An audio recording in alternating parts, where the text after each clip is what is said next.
今週も始まりましたしゃべしゃべラジオ。本日は、昨年の12月20日に発生した台湾の無差別殺傷事件についてお話ししていきたいなと思います。よろしくお願いします。お願いします。お願いしはい。お久しぶります。です。お久しぶりです。いや、どういうスパンでね、投稿するかは私次第だけどさ。確かに確かに。まだ明け収録自おめ投稿、体は、まだ明けおめ投稿確かに確かに。してないから私。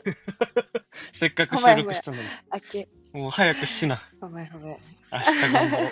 いや、で、まあ、いやすごい暗い話になっちゃうんだけど、なんかうん。他人事じゃないなと思ったもんで、この話題を取り上げたいと思って、で、この台湾の無差別殺傷事件、なんか一応日本でもニュースになったと思うんだけど、だから多分速報とかが中心で、その後のまとまったニュースとかはないと思うん。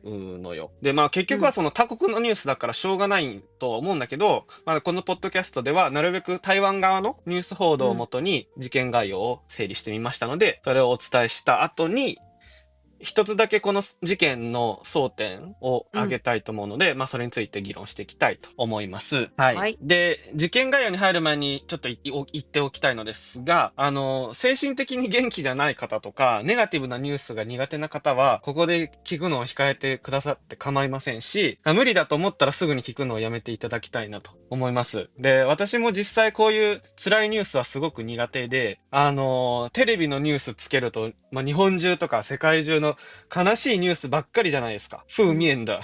ネガティブなニューうん。スばっかりじゃないですか。で、しかもなんか自分の生活圏には関係なくて、究極的には知らなくてもいいのに、なんかそういうニュースばっか流れてくる。で、そういうネガティブな情報ばっかり流れてくるのが、心にすごいダメージを蓄積しているんじゃないかってことに、ある日思って、私はテレビを処分したんですよ。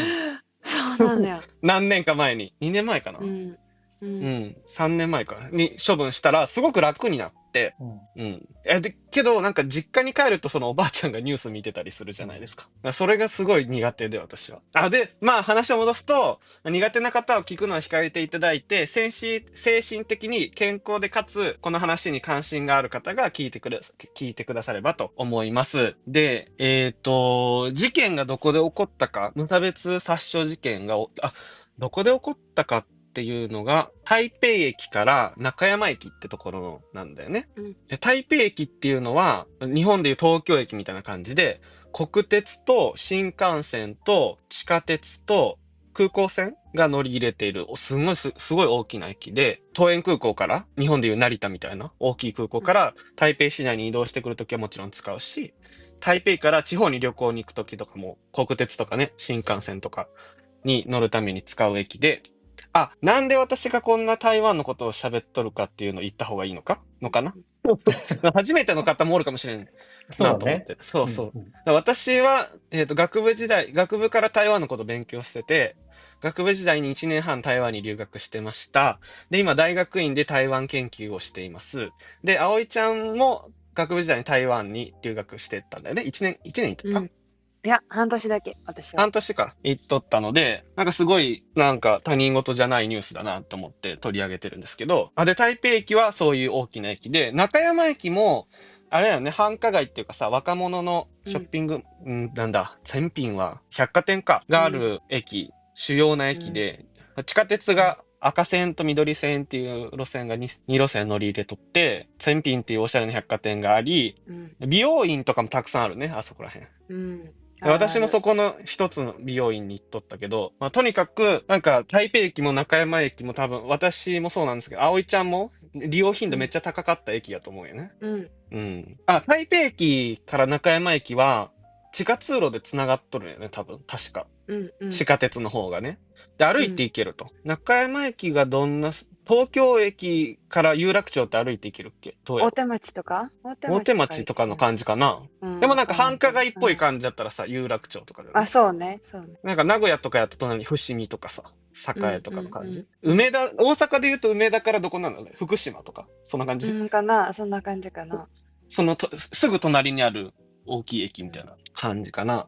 事件の詳細なんですけど、まあ、その犯人の男性、だから若い20代だったかな、男うん。性が、まずその地下鉄の方の台北駅の地下通路で発煙筒をバーって投げたんですよ。うん。で、うん。この時に犯人を制止しようとした男性、中年のうん男性がナイフで胸を刺されて亡くなってるんですよね。うんその後、さっきの台北駅から中山駅に向かううん地下通路をその人が通って、犯人が通ってって、で、一旦中山駅のホテルに戻って、なんかしばらくホテル暮らししてたみたいで、で、また凶器を持ち出して、外に出て、さっきの台北駅の事件が夕方の5時かな。うん外に出て、6時台に今度は道路でまた発煙筒を投げて、バイクの男性を切りつけて、その後百貨店に入って、来店客を切りつけながら階を登っていって、で、6階で警察に取り囲まれたところに飛び降りて死亡したっていう。で、本人も死んじゃったから、うんもう本当動機とかが全然わからないっていう感じですね。で、被害者は3人が亡くなっていて、11人が重軽傷を負ってるっていう、ものすごく痛ましい事件で、ショッキングな事件なんですけど、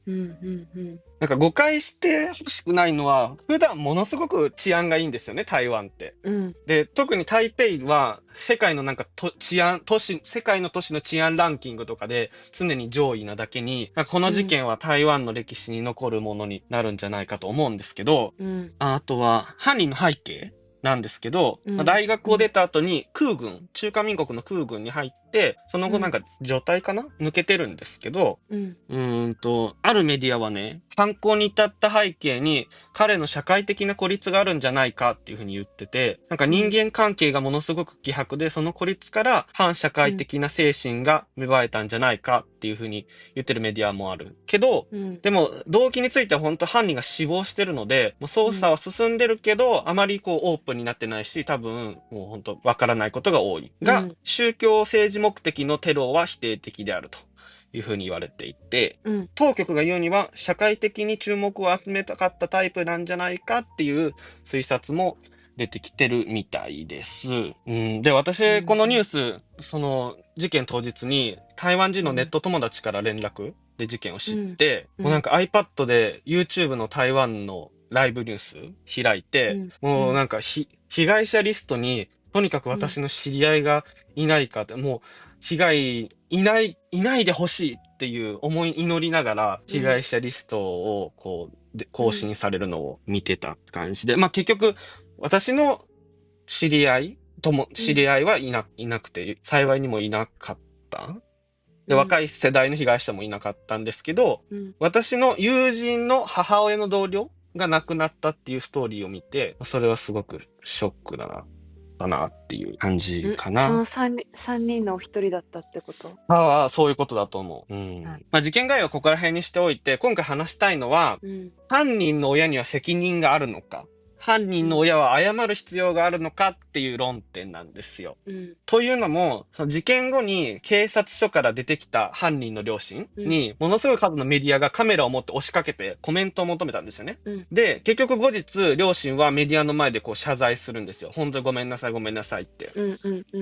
まあ、土下座まではいかんけど、まあ、ひざまずいて謝罪するみたいな感じでした。YouTube のコメント欄とか見ると、謝る必要なんてないとか、両親には責任がないっていうコメントが大半。その中でコメントの中に散見されるのが、悪との距離っていう有名な台湾ドラマがあるんですけど、それを想起してる人が多くって、完全に悪との距離じゃんとか、悪との距離の教訓を全然活かしてないじゃん。メディアがね、教訓を全然活かしてないじゃんっていう、そういう声があると。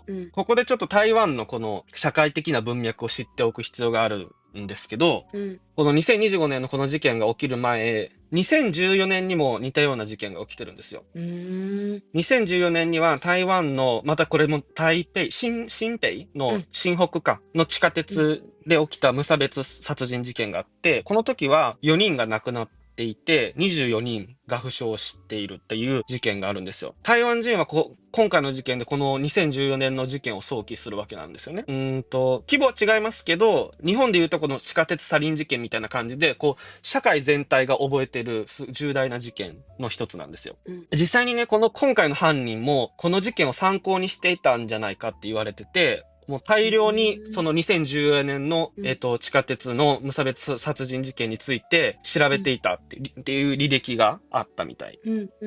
この事件、2014年の事件がモチーフとなった社会派のさっき言った台湾ドラマがあって、うん。その中身っていうか、その事件の起き方っていうのは同じじゃないんですけど、うん。悪との距離、放題が悪との距離って言って、Amazon プライムでも見れるので、ぜひ見てほしいんですけど、中国語では、我们与恶的距離、私たちと悪との距離、うん。最悪の悪ですよね。悪との距離っていううん。ドラマがあって、これが2010何年やったかな？ 2019 年やね。あ、2018年か。うん。ものすごい社会的な、なんていうの話題になったドラマなんですよ。うん。このドラマが描いたのは、その事件後の凶悪犯の家族、だから加害者の家族、そして被害者の遺族、で、それに携わる弁護士と、で、メディア、テレビメディアですよね。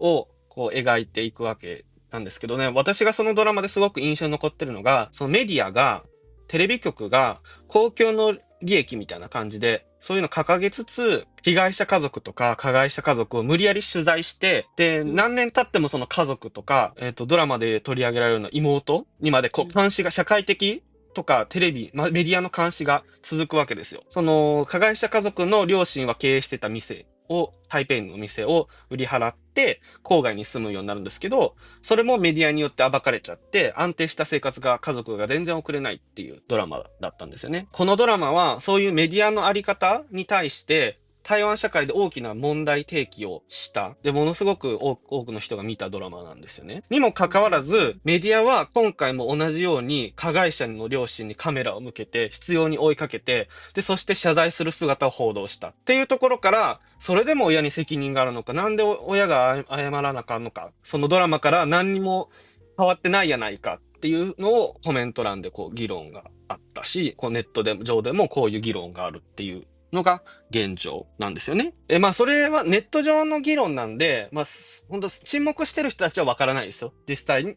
本当なんかね、上の世代、年配の世代とか、まあ、沈黙コメントを書かない人、ネットに何も書き込まない人がどう思ってるかっていうのはわからないですけど、まあ、ネットの意見っていうのはそういう感じっていうことですよね。うん。まあ、ちょっと私が呼吸を落ち着かせたいので、葵ちゃんとうん。小玉さんに、この争点のことじゃなくていいので、こう事件についての感想なんかを聞いてみたいんですけど、どうですか？いや、まずすごい、丁寧に背景とか、うん。意見をまず考えやすいように、皆さんにもね、私たちにも話してくれてありがとうという気持はい。ちで。まあなんかその事件の、それこそ、まあ最初に言ってたけど、日本は最初、事件が起こった瞬間、数日は報道してたけど、まあその後うん。何があったとか、まあそれはなんで起きたとか、その争点としてどんな、まあ背景があるかとかは、もちろん報道されてないから、私もまあ知らんかったし、うん。なんやろうな、こう、一個のまずこう事件について何かを考えるときに、まあいろんなその社会的背景とか、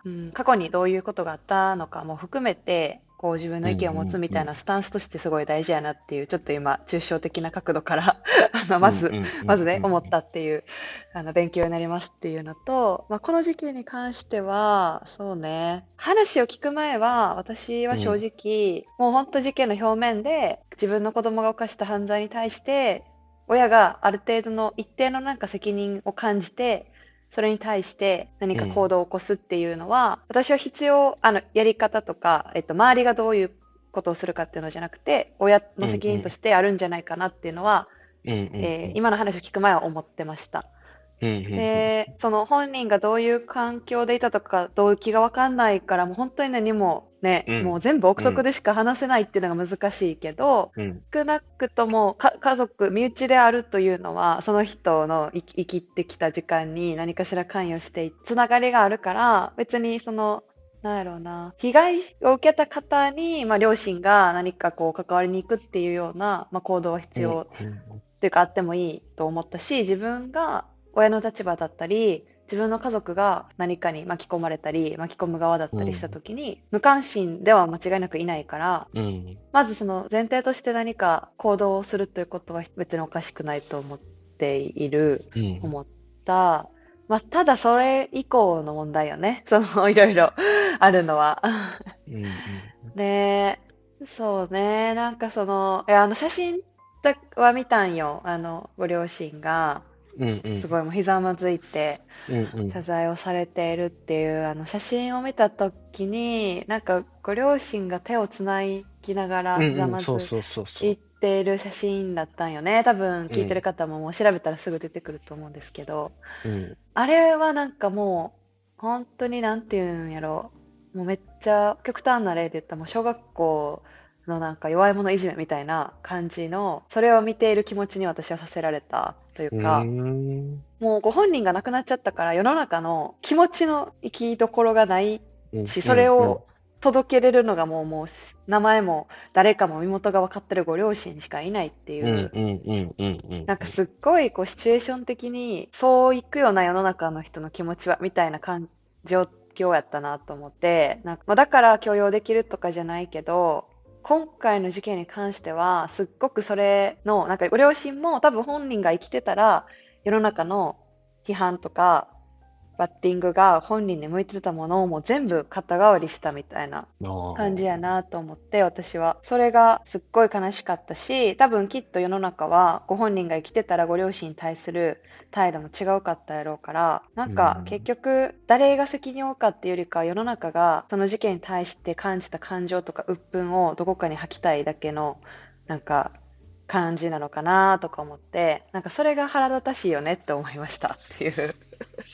うん。なんか、まあ、親としてどうあるかっていうところはもちろん議論しがいがあるけど、まあ、そもそもなんでこれが起こってるのかっていうところに私は、すごいこう、憤りを感じた。今の大ちゃんの話も踏まえて。うん。うん。でもさ、ネットだけを見るとさ、世の中うん。はそうは思ってない可能性があるよね。だからメディアだけがこう、カメラを向けてるっていうさ。ああ、なるほどね。そっか。確かにネットでは賛否うん。両論というか、どっちの派の意見もあるもんね。どっちかっていうと、うん。そんな、やめたれよみたいな意見の方がもうほんと9割5分。あ、そうなの？うん。あ、そうなんだ。私が見てる、いろはいはい。んな、民進党系、国民党系、いろんなメディア見たけど、でもどこうん。のメディアのコメント欄も、なんうん。かそんな感じ。へえ。だから、あ、まあ多コメン分20、ト欄ね。そうそう、だからうん。10代から5、60うん。代ぐらいのうん。人の、ネット民ですよ。うん。何回も言いますけど、ネット民はうん。そういう考えなんだなっていう。ああ。で、メディアを見てる人たちは、オールドメディアを見てる人たちと、ネット民でコメントをしてる人たちはまた違うってことよね。かもしれんよね。もし、テレビを見てる人たちのうん、欲求を推察して、記者うん、とかカメラマンがうん、動いてるんだったらそうだけど、うん、でももう本当、記者たるもの、カメラマンうん、たるもの、こういう報道姿勢じゃないといけないっていうふうにまだ思ってるだけの可能性もあるかなっうていうね。ん。うん。なるほどね。だから問そう。題はそのメディアがそうあるべきかっていうところもあるかもしれないね。そうそうそれも入ってそうそうそくるよね。う。うん。ああ、確かにな。もうでもこれって今回この台湾で悲しい事うん。件が起きてしまったけど、別に日本でもあり得るよね。で、日本日でも同じ本でもありことが起こり得るし、う得るよね。ん、うん。容易に想像つくよね。一旦児玉さん一旦児玉さんお願いします。もう葵さんが言ってくれたことがかなり真実だと思うし、うん。うん。問題をしっかり把握してくれてるかなっていう気がしてます。で、僕の世代だとあの事件があった時に思い出すいくつかの日本の事件があって、うん、うん、うん。一つが、僕たち関西の大学に行ってたので、名前、その事件の名前とかは聞いたことあると思うんだけど、最初は神戸児童殺傷事件。うん、うん、うん、うん。これは、うちの本当大学のすぐ近くに起きたうん。1997うん、年に起きた事件。うん、すごいセンセーショナルで、うん。その後被害者家族とか、加害者家族のこともすごく問題になった事件です。うん、うん、うん、うん。で、その次が、大阪の池田小事件っていうのも、多分生うまれた頃かなっていうん、うん、気がする事件があって、うん、あれもうん。通り魔的な事件ですごく悲惨うん、だったかなうん、と。うん。で、その後2008年に秋葉原殺傷事件っていうのがあっうん、て、うん、うん、これがうん。一番多分今回の台湾の事件とすごく似た構造をとっうん、うん、てて、うん。動機も明らかに対話になってないんだけど、秋葉うん、原の方は明らかになってて、すごく似た構造を持ってるかなっていうのがあります。うん。で、これをすごく思い浮かべたときに、実は日本のメディア、今回、葵さんも言ってくれたように、で、大ちゃんも多分テーマにしたかった、メディアの、つまり報道のあり方っていうところよね。メディアのリテラシーとか、どういうふうに報道していくのかっていうところを多分テーマにした話になるかな、議論がそこになるかなと思ったんだけど、僕自身は実はその事件に関わった人ってすごく複数いらっしゃって、で、一つがまず被害者よね、今回の。被害者と被害者の家族がどう思うか、その親に対してっていうのがまず一点ね。で、次に、加害者としては自分の子供なんだけど、その立場から、もし葵さんも大ちゃんも自分の子供がなんか重大な罪を犯したときに、まず何をするだろうかって考えたときに、東アジア的な視点で捉えると、恥を感じるのね。恥ずかしい、どうしてこんなことをしたんだろうという罪悪感。その時に、周りがどう言おうと自分は謝罪したいって思うんじゃないかっていうのがまず一つ。で、もう一つが今回、視点の議論の論点になっている市民視点ですね。市民はこの事件を見たときに当事者じゃないよね。で、すごく、大ちゃんが最初にテレビ見ないって言ってたように僕見ないんだけど、第三者であるわけよね。この時に当事者でないから、僕たち当事者じゃない人にとって、その人、加害者であろうが被害者であろうが、本来なら関わってる意味があまりない感じね。そこにもし何か関わる動機があるとしたら、単純に覗き見趣味みたいなのもあるし、それかその社会構造を知りたいっていう、課題意識かもしれないし、場合によっては普段すごく苦しめられているので、鬱憤発散をこの事件で晴らしたいって思う、八つ当たり的な構造もあるかもしれない。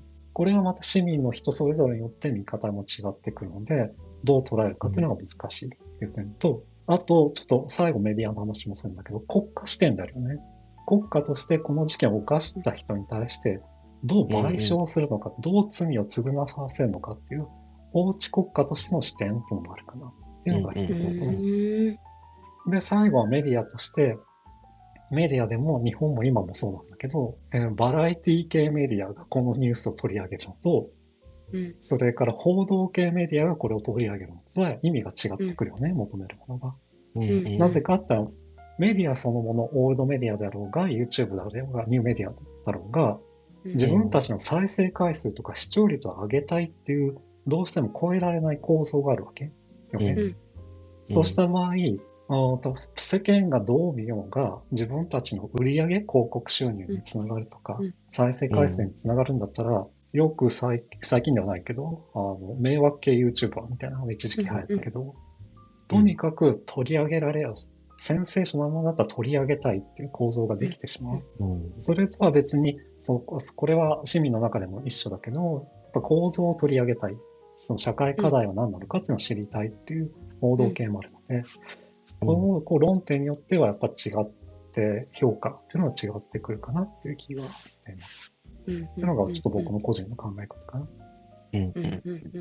ただただ視聴者視点として、メディアがどうあるべきかっていうのも論点だと思ってたけど、メディア側で企業活動としてどうする必要があるのかっていうね、ことももちろん無視はできないっていう4つ目の視点は確かにな。性質的にもうそこにセンセーショナルなものがあったら突っ込まざるを得ないっていうのが、メディアが昔ちょっと言われたんだけど、記者は速報性、同業他社より1秒でも1分でも早く新しいニュースに飛びつかないとみたいなのを言われた時代もあって、これちょっとキャリア視点で話をすると、それを嫌がる最近の若手記者志望さんとかもいらっしゃって、早く伝えることに何の意味があるのと、それはもうじっくりちゃんと社会構造を見て何が課題なのか本質的なものを探ることが記者の役目じゃないのっていうふうに思う若手の方も結構いらっしゃるっていう。そこにオールドメディアとか、昔の体質的なものを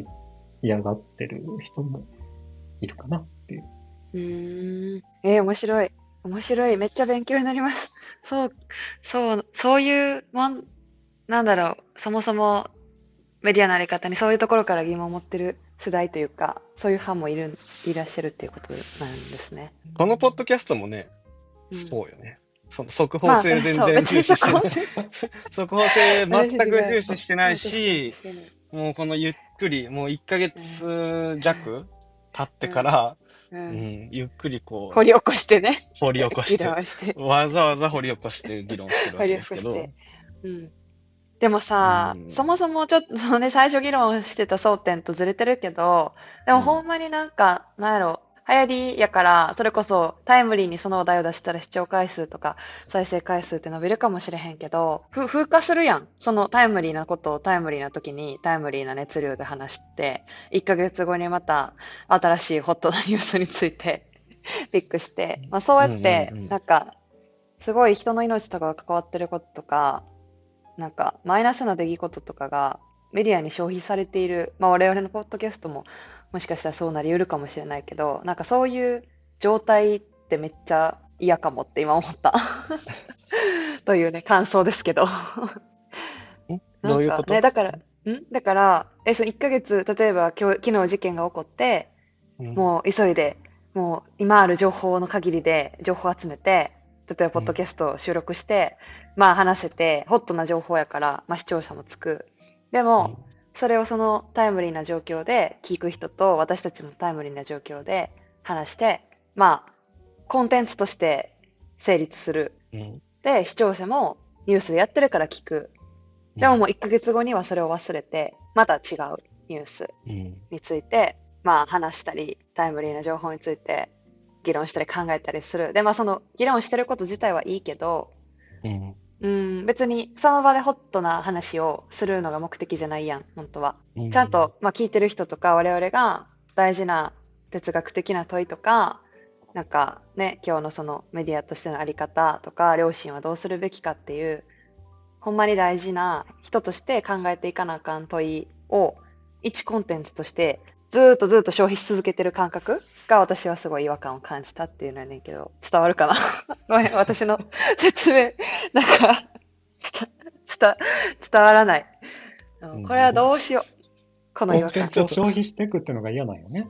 あ、そうです、そうです。いや、ちゃんだからこうやと議論しって、て、そうそうそう。だから時間が経っても掘り起こして、いや、大事だよねって思うことをうん。話し合える環境ってめっちゃありがたい、私にとっても。だし、うん。必要やなっていう、この今回の内容に関係なくね、思ったっていう。うん。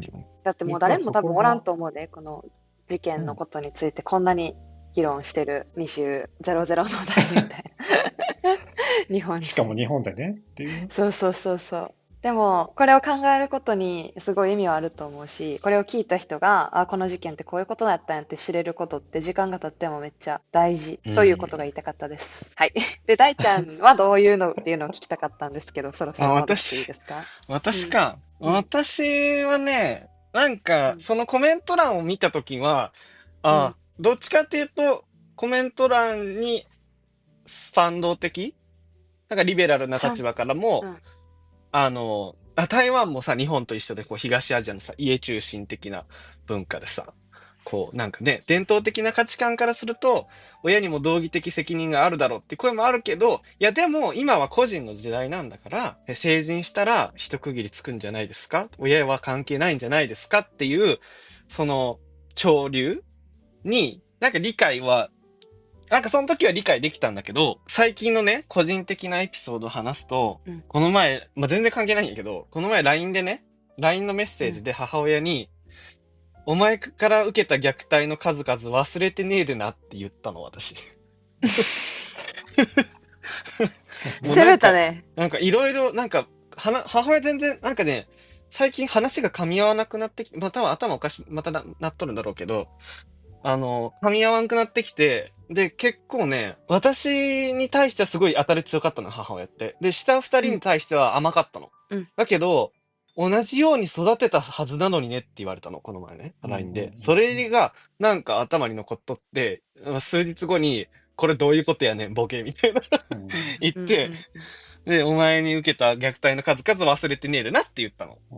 うん。うん。で、その後なんかまあいろいろあったんやけど、母親が結局言ったのが、私はジージのことが好きやったでなって言ったの。で、ジージっていうのは、私の母方の祖父。うん。だから、お母さんにとったら、お父さんね。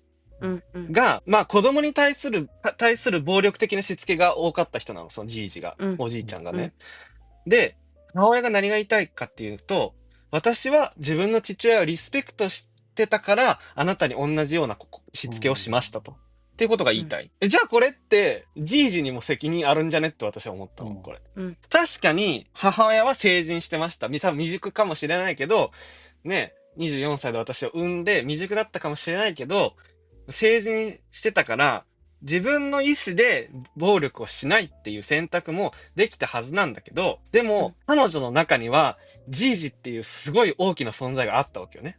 で、この暴力的なしつけが正しいという、もう信念を持ってたわけよ、母親は。で、それはじいじによるものなのね。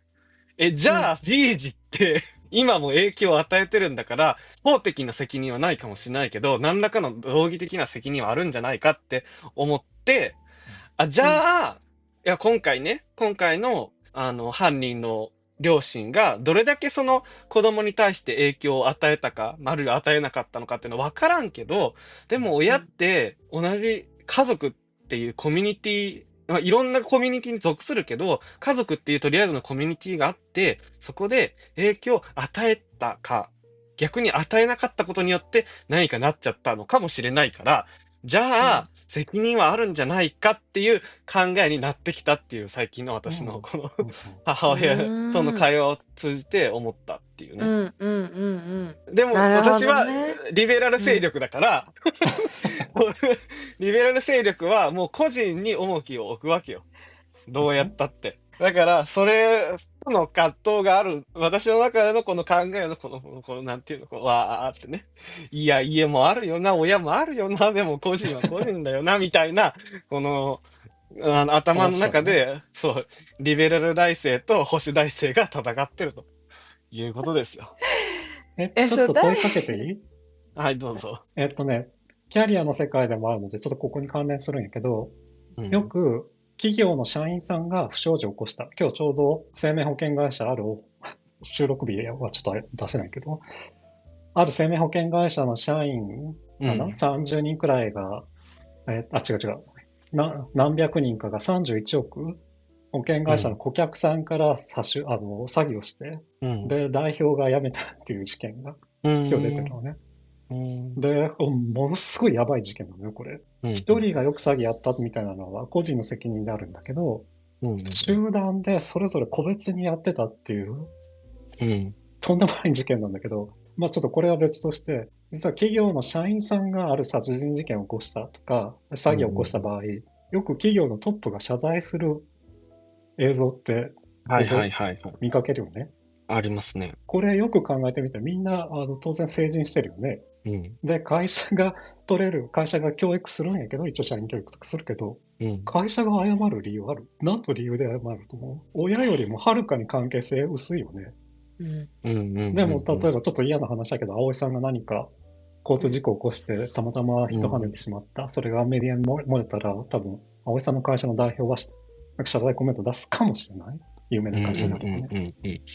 一応、日本社会ではそういう流れになってるっていうのはあります。で、プラス、じゃあ今、大ちゃんのその、親の道義的責任って話なんだけど、社会の中で僕たちの価値観って、実は成熟させられてるはず。僕たち日本の民主主義国家にいるので、民主主義当たり前と思ってるし、で、独裁国家やったら、人に結構辛く当たるような、社会風土の形成とか風潮の形成があるよねっていう。なので、その中で犯罪を犯した人がいたとしたら、社会自身も責任を持つべきよね。いろんな教育とか、それから関わりの中で人間関係って生まれてるので、広い意味では社会そのものにも責任がある。で、結構哲学とか、道徳の世界で社会正義論とか、社会契約論っていうのもあったりするので、個人一人に罪を求めるのではなくて、社会全体が担うべきだっていう考え方がある。じゃあ今回台湾の加害者の方が事件を起こしたんなら、僕たちみんな被害者の方に謝罪しなきゃいけないんだわ。っていうのもちょっとつながってくるんじゃないかなっていうので問いかけ。そうですね。なんか、このもう一つの台湾で上がってる争点で、社会的に孤立してたんじゃないかっていうね、犯人が。だからそれをどうにかこれを起こすまでになんかできたんじゃないかっていう議論もあって、じゃあそれをできてない社会側、国なり、なんかそういう団体なり、その国の構成員である我々我々っていうか彼らうんにも確かに責任があるかもしれないっていうのは思う。その親だけじゃなくて、そのコミュニティっていうか、なんか単位っていろいろあるから、うんね、親ばっかりがそうなるのも違うよなっていうね、うんうん。非常に思います。日本の事件、そういう悲しい事件が起こった時に、例えば、なんか殺人事件が起こって、それこそ日うん。本でも年明けてからかちょっと日付は曖昧なんですけど、30代のネイリストの方が突然、あうん。の、うんもう自宅で殺害されて、旦那うん。さんが帰ってきた時に自宅で発見するっていうもうすっごい悲しい事件が最近あったと思うんですけど、なんうん。かそれもよくよくね、ネットを見てると、ニュースを見てると、なんか数ヶ月前か数年前かに、こう、なんか被害相談を警察にしてたみたいな情うん。報があったうん。りして、うん。うん。なんかそういうその犯罪に巻き込まれるかもしれないこう予兆があって、でそれを実際に相談してたとか、例えば虐待の可能性がある。で、相談を他の人がしてたけど、でもこう生活なんですか、の、保護員じゃないなんだ、児童保護員っていうんですか、ちょっと職業名がわかんないんですけど、なんかそういう人たちが見に行かなかったとかを後々すっごいバッシングされたり、する警察も相談してたのに対応しなかったなんでやみたいなのが、すごいバッシングされたりするなって今の話聞いて思って、だからその国民というか、市民の意識としては、なんか、その別に当事加害者の親だけとかに責任があるとは本当は思ってなくて、本当はその社会の中の枠組みの中でそういう事件が発生したってことも本当は頭では分かっているし、なんならもう学校の先生、生まれてその人たちがどういう教育を受けてきたかっていう、それに携わった人全員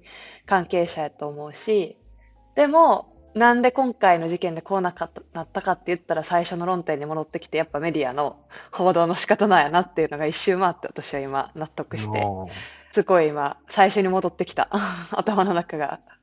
うん。うん。だから本来このね、飛び降りはった方も、やっぱ飛び降りるぐらい自分自身も思い詰めてたけど、でも周りを巻き込んでなんか自分の存在をアピールするか誰かをうん。こう傷つけたいみたいな欲求があって、でもその欲求になったということは、それまでにそうさせた社会とか関わった人がうん。あるから、決して絶対ご両親だけじゃないし、まあ、少なくともご両親が、なんか、いろんな家族のあり方がありますけど、殺人鬼になってほしいと思って育ててはないと思うから、うん。まあ、いろんな愛情の、さっきの大ちゃんの話、具体的に出してくれた話的にも、いろんな愛情の示し方はあるし、子供が受け取り方によっては傷つくこともたくさんあるけど、うん。親だけじゃないやなっていうのは当たり前やなって思ったし、今回の争点はやっぱりメディアのあり方だという一周回ってまいりました。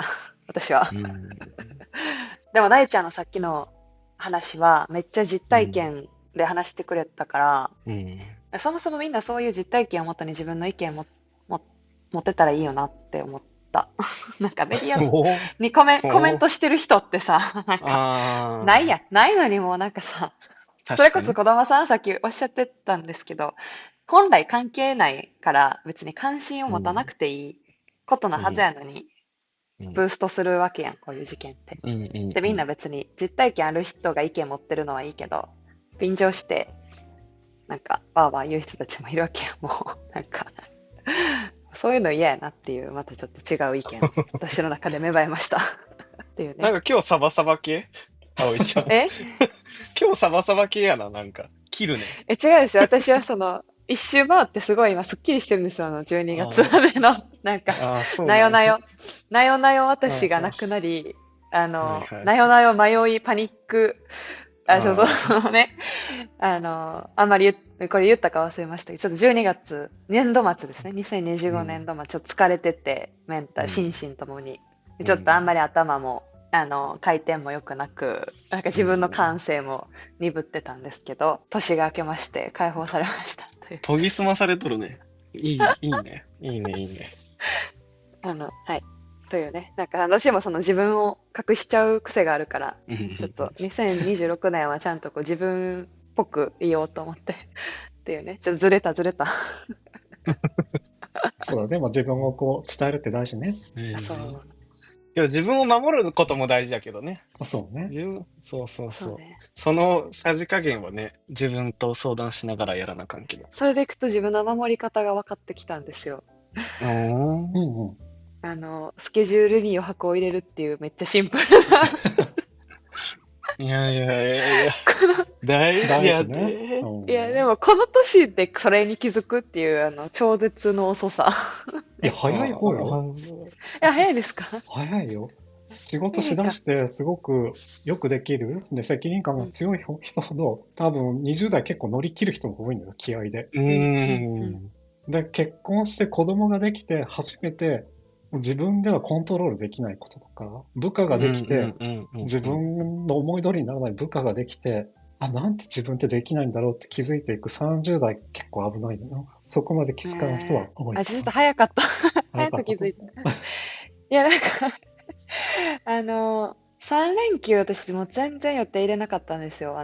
1月にあった成人式とかがある3連休ですね。もうちょっと、この公開するのもちょっとためらいますけど、その予定、もちろん3連休からいろんな選択肢があったんですけど、もうここは自分の空白を作らないとあかんと思って、もう予定とかもお断りして、あたかもこう日本にいないかのようなスケジュールの、もう私はいませんかのような、ちょっとスケジュールの立て方をして、まあ私的にはすっごいこう、エネルギーを使って余白を作ったんですよ。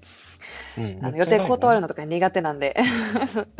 でも、それしてみて、すっごいやっぱ、体力が回復するのはもちろんですけど、こうやってなんか自分の考えを整理したり、消化したり、なんか自分の意見に納得感を持てる脳みその余白もできて、それをこう伝える怖さとかもなんかなぜかなくなり、すっごいこうコミュニケーションしやすくなったんですよ、人と。めっちゃ成長したやん。そう、だから私この1ヶ月でめっちゃ成長したっていう感じでした。すいません、私の話に最後持っていっちゃったけど。いやいやいや、いいじゃんいいじゃん。もう多分大ちゃんと最後に喋った時より、だいぶ変わったと思う、多分私素晴らしい素晴らしい。メンタルブレイクを乗り越えた人ってすごい自由になったっていう感想が本当によく聞くので。もうね、そう、すごいその気分です。なんか私、その12月何があったかっていうと、突然過呼吸になって道で動けなくなるっていうことがありまして、もうそれが私にとってのね、一こう挫折じゃないですけど、まあちょっとした事件で、そっからのもう変容がすごいですよ、この1ヶ月。早いね、回復が。ちょうど1ヶ月前ぐらいや。はい。という感じ。これ大丈夫？このクロージングで大丈夫ですか？いや、大丈夫、大丈夫。暗い話のままで終わるとね、まあ、確かに。いや、だから、これからもいろんな議題について、まあ、大ちゃんとかさ、結構なんか意見をさ、持っていつも話してくれる。私は結構、中立的なスタンスを取る。自分の思考の、癖的に中立的なスタンスを取ることも多いし、まあ実際そういうものもたくさんあるねんけど、なんかちゃんと自分の思いとか考えとかは、もうちょっとこう、あるのに出さないことの方が多かったから、ちゃんとあるものは出そうと思って。改めてね。そうしてください。はい。という表明でございます。ここではバランスは児玉さんが取ってくれるから。そうね。そう。間違いない。頑張ります。はい。児玉さんも出していいんですけど、児玉さんも出していいんですけど。まあね、3人いるから、3人おるでさ、まあバランス取れるんじゃないですか。なんかごちゃごちゃやっとったらわからんけど。取れる。だし、なんか、大ちゃんと私の、なんか、多分、気づく視点とかもちょっと違ったりするからさ。違うね。全然違うね。そう。だからそれもまあ、いい意味でバランスやん。こっち側の話する人と、反対側から話する人とっていう。だから、新生葵も2026年もよろしくお願いします。よろしくお願いします。よろしくお願いします。綺麗なまとめ方ね。はい。じゃあ、はい。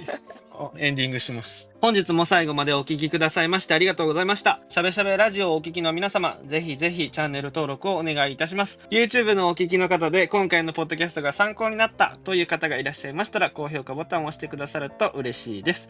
しゃべしゃべラジオは毎週更新、お便りもお待ちしております。募集中のお便りは日常生活のエピソードやトークテーマの提案、ご意見ご感想など何でも構いません。